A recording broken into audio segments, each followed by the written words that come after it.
एक बार एक जंगल में बंटी नाम का एक चिड़ा रहा करता था। बंटी एक किसान था।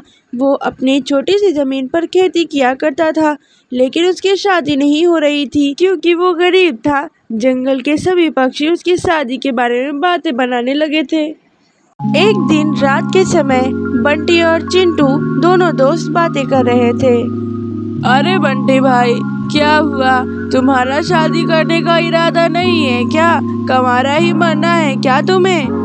अरे चिंटू भाई, तुमसे क्या छिपा है? तुम्हें तो पता ही है कि मुझसे कोई शादी नहीं करना चाहता है। अरे मैं इतना गरीब हूँ, कौन बाप मुझे अपनी बेटी देना चाहेगा? मेरे पास तो जल्दी खाने का भी नहीं होता है। हाँ बंटी भाई, ये भी है, कौन बाप अपनी लड़की तुम्हें देना चाहेगा? लेकिन जो लोग तुम्हें अपनी बच्ची नहीं देते वो पागल हैं। तुम इतने मेहनती हो, कभी न कभी कोई काम कर ही लोगे। शायद ये बात लोगों को देर में समझ में आए, लेकिन चिंटू भाई, तुम ये बात तो बहुत जल्दी समझ गए। तो तुम ही मेरी शादी करा दो ना। तुम तो काम से जंगल के बाहर भी जाते हो, तुम्हारी तो ज्यादा जान पहचान होगी ना। ये सुनकर चिंटू जोर जोर से हंसने लगता है। हा हा हा, मैं भला तुम गरीबों की शादी क्यों करवाऊं? मैं तो बस तुम्हारा मजाक बना रहा था। चलो जाओ अपना काम करो, तुम्हारी शादी नहीं होने वाली। बेचारा बंटी अपना अपमान सहकर चुपचाप वहाँ से चला जाता है। आगे जाकर बंटी को एक कौवा मिलता है। वो उससे कहता है, अरे भाई बंटी, तेरी शादी तो कभी नहीं हो सकती क्योंकि तू बहुत गरीब है। तू कंवारा ही रहेगा, तेरी किस्मत में कंवारा शब्द लिख उठा है। बंटी गुस्से से आग बबूला हो जाता है और कहता है, बस बहुत हो गया, अब मैं आप लोगों का ताना और नहीं सुन सकता। अब देखिएगा, मैं आप लोगों को शादी करके दिखाऊंगा। इतना कहकर वहाँ से भी वो चला जाता है। रात बहुत हो गई थी। बंटी जाकर अपने घर में सो जाता है। सुबह होते ही बंटी एक पंडित के पास जाता है। पंडित जी, मुझे शादी करनी है, किसी भी तरह से मेरे लिए एक लड़की ढूंढ कर ले आइए पंडित जी। बस बेटा, इतनी सी बात। मेरी नज़र में एक बहुत अच्छी लड़की है, लेकिन वो भारतीय नहीं है। वो विलायत से भारत घूमने आई थी, लेकिन यहीं रुक गई है वो। ठीक है पंडित जी, आप उसके घर वालों से बात कर लीजिए और मेरा रिश्ता जल्दी से जल्दी पक्का कर दीजिए। मैं जल्दी से शादी करना चाहता हूँ। फिर अगले ही दिन बंटी विलायती चिड़िया को देखने के लिए उसके घर आ जाता है और वो उसे पसंद कर लेता है। शादी की डेट भी फिक्स हो जाती है। कुछ ही दिनों के बाद बंटी और सूजी की शादी हो जाती है। फिर जब जंगल की सारी चिड़ियाएं सूजी की मुंह दिखाई करने आती हैं, तो सब उसे देखकर हक्का बक्का रह जाती हैं, क्योंकि सूजी बहुत ज़्यादा खूबसूरत थी और गोरी चिट्टी भी बहुत थी, क्योंकि वो विलायती थी। विलायती बंटी ये सब देखकर बहुत खुश था, क्योंकि उसने सबके मुंह पर तमाचा जो मारा था। बंटी चिड़ा सूजी को बहुत प्यार करता था, क्योंकि इतनी मेहनतों के बाद उसे सूजी जो मिल गई थी। इसी तरह बंटी कबूतर अब खुशी खुशी अपनी बीवी सूजी के साथ रहने लगता है। सोनी चिड़िया एक पेड़ पर छोटे से घर में रहा करती थी। उसकी एक बेटी थी जिसका नाम पायल चिड़िया था। एक दिन सोनी चिड़िया जब खाने की तलाश में जा रही थी, तब उसे रास्ते में कालू कौवा मिलता है। वो उससे कहता है, अरे अरे सोनी बहन, इतनी सवेरे सवेरे कहाँ चल दी? अरे नमस्ते कालू भैया, वो मैं दाने की तलाश में जा रही थी। मेरी बेटी सुबह उठते ही खाना मांगती है। अरे वो सब तो ठीक है सोनी बहन, लेकिन तुमने पायल की शादी के बारे में क्या सोचा है? अब वो बड़ी हो गई है, उसकी शादी करनी चाहिए। हाँ कालू भाई, दिन रात इसी चिंता में रहती हूँ कि बेटी की शादी कैसे होगी। मेरी नज़र में एक चिड़िया है, उसका बेटा हमारी पायल के लिए सही रहेगा। तुम कहो तो मैं बात करूं? हाँ वो सब तो ठीक है, लेकिन मैं दहेज कहाँ से लाऊंगी? आजकल तो बिना दहेज के शादी ही नहीं होती। अभी मेरी साथ वाले पीपल के पेड़ पर रहने वाली मोनी चिड़िया की बेटी की शादी हुई है, उसके ससुराल वालों ने पूरा घर ही दहेज में मांग लिया था। मैं ये सब कहाँ से लाऊंगी? अरे बहन, इन सब बातों की चिंता तुम मत करो, तुम बस शादी के लिए हाँ कर दो, मैं बात कर लूँगा। ठीक है भैया, जैसा आप ठीक समझे। कुछ दिनों बाद सोनी चिड़िया अपनी बेटी पायल की शादी कर देती है। शादी के बाद पायल चिड़िया अपने ससुराल जाती है और वहाँ उसकी सास सपना बहुत तेज थी। सुन बहू, तुझे सारे घर की सफाई करनी होगी और मेरे लिए दाना लाना होगा, क्योंकि मैं तो कहीं जाती नहीं हूँ। और सुन, कहीं इधर उधर घूमना मत, दाना लेके सीधे मेरे पास आना। पायल चिड़िया रोज अपने लिए और अपनी सास के लिए दाना लाती, लेकिन उसकी सास रोज उसे ताने मारा करती थी। सोनी चिड़िया को अपनी बेटी पायल से मिले हुए बहुत दिन हो गए थे, इसलिए वो अपनी बेटी के ससुराल जाती है। नमस्ते नमस्ते सपना बहन, कैसी हो? और बेटी पायल कहीं नजर नहीं आ रही है। अरे कहीं घूम रही होगी, उसे कुछ लेने भेजो तो पूरा दिन बाहर ही बिता देती है। अरे हमने तुम पर तरस खाकर बिना दहेज के शादी की थी कि बहू तो अच्छी ही मिलेगी। मेरे से उठा नहीं जाता, मेरे लिए दाना लेने गई थी, अभी तक उसका कोई पता नहीं है। पता नहीं क्या सिखाकर भेजा है तुमने उसे। तभी वहाँ पर पायल आ जाती है और अपनी माँ को देखकर रोने लगती है। अरे बेटी, क्या हुआ? तू ठीक तो है? तू रो क्यों रही है बेटी? कुछ नहीं माँ, बस तुम्हारी याद आ रही थी। सपना बहन, आप कहे तो मैं कुछ दिनों के लिए पायल को घर ले जाना चाहती हूँ। हाँ हाँ, ले जाओ ले जाओ, वैसे भी यहाँ कुछ करती नहीं है ये। सोनी चिड़िया पायल चिड़िया को अपने घर ले आती है। घर आकर पायल बहुत रोती है। माँ, वो लोग बहुत खराब है। सारा दिन मैं दाने इकट्ठा करती हूँ और दोनों माँ बेटे घर पर बैठे रहते हैं और सारे दाने खा लेते हैं और मैं भूखी रह जाती हूँ। और कुछ कहूँ तो दोनों मुझे मारते हैं। अब मैं कभी वहाँ नहीं जाऊँगी माँ। यह सारी बातें सुनकर सोनी चिड़िया को बहुत गुस्सा आता है और वो उसी समय कालू कौवे के पास जाती है। अरे सोनी बहन, बड़े दिनों बाद आना हुआ, बताओ कैसे आई हो? सब ठीक तो है ना? अरे भैया, आपने मेरे बेटे को कहाँ फंसा दिया? उसके ससुराल वाले बहुत खराब हैं, उसे मारते पीटते हैं। अरे मैं तो उसे अपने घर ले आई हूँ और अब कभी नहीं भेजूंगी। अरे ये क्या कह रही है सोनी बहन? अभी मैं उनकी खबर लेता हूँ। अरे तुम दोनों माँ बेटे को शर्म नहीं आती है? खुद तो घर में पड़े रहते हो और पायल बिटिया से काम करवाते हो। मैं अभी जंगल के राजा के पास जाकर शिकायत करूँगा तुम दोनों की। इतना कहकर कालू कौआ जंगल की राजा मिठू तोता के पास आता है। वो उसकी पुकार सुन लेता है। मिठू तोता दोनों माँ बेटे को जेल में डाल देता है।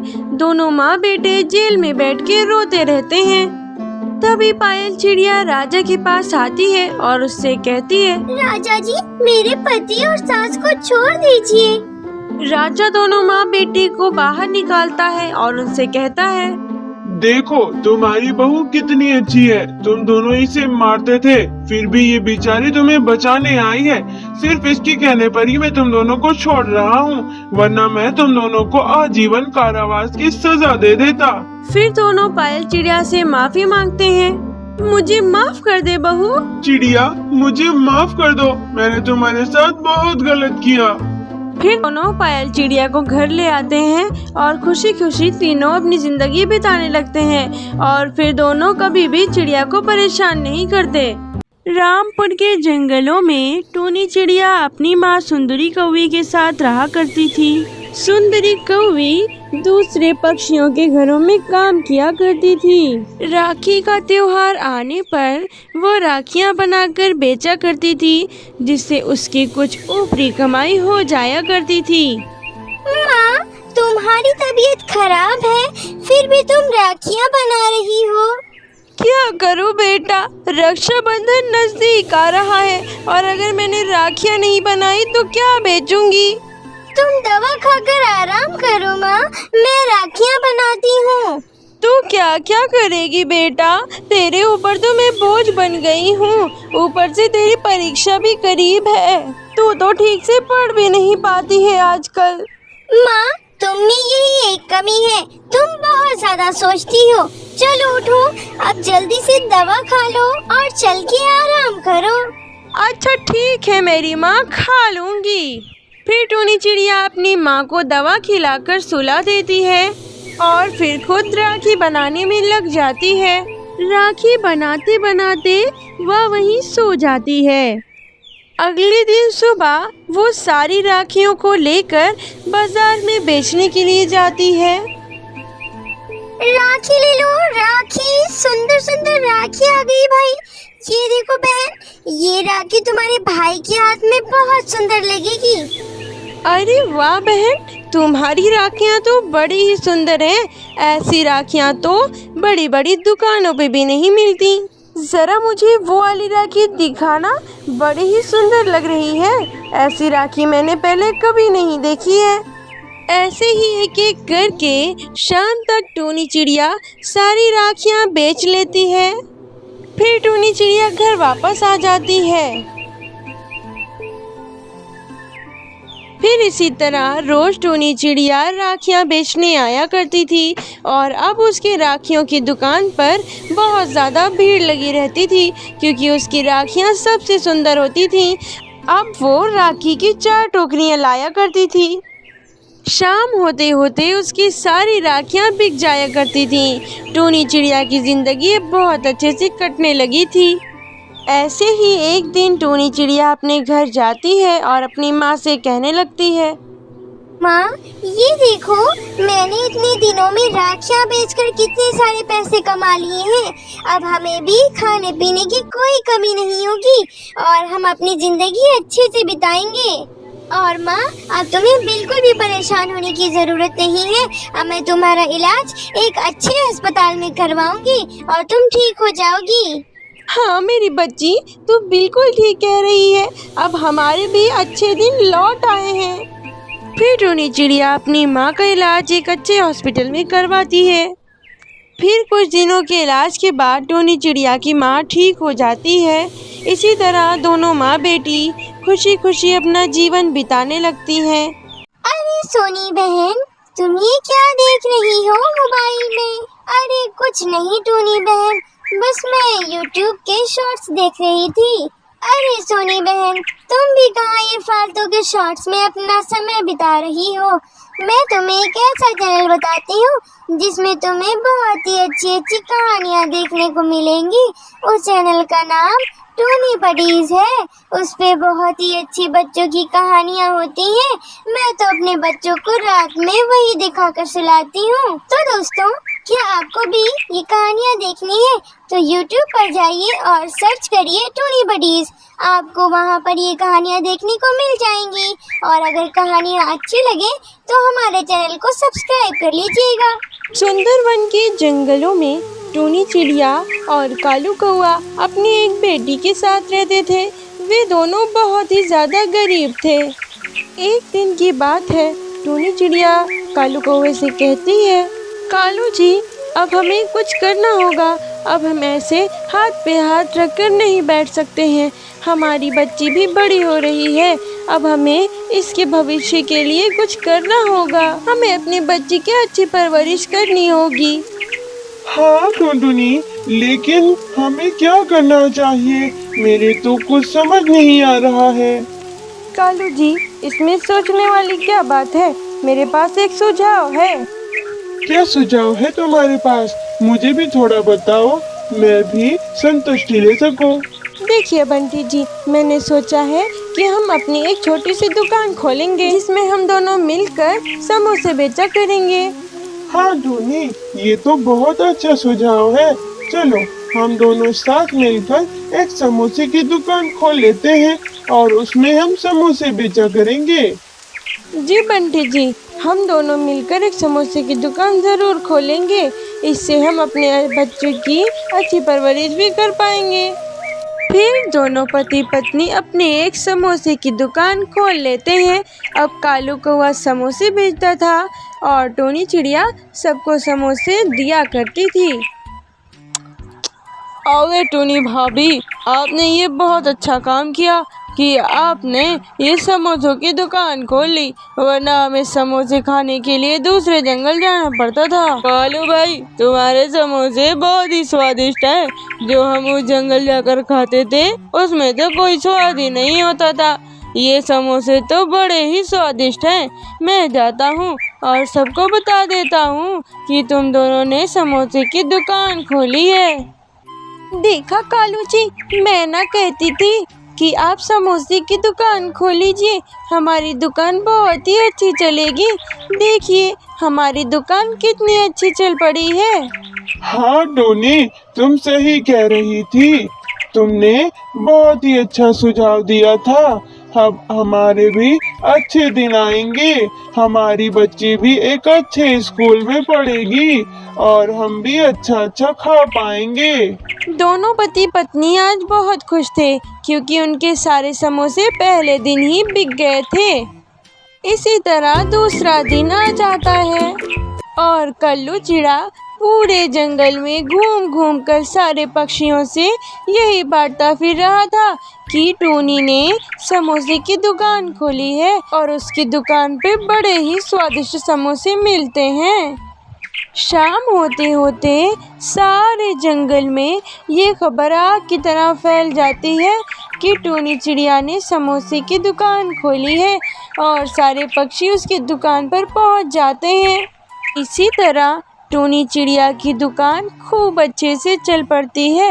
अब उसकी दुकान पे ग्राहकों की भीड़ लगी रहती थी, वो कभी भी खाली नहीं रहती थी और जितने भी समोसे बनाती थी सारे दिन में खत्म हो जाते थे। इसी तरह टोनी चिड़िया की दुकान चल पड़ती है और वो खुशी खुशी रहने लगती है।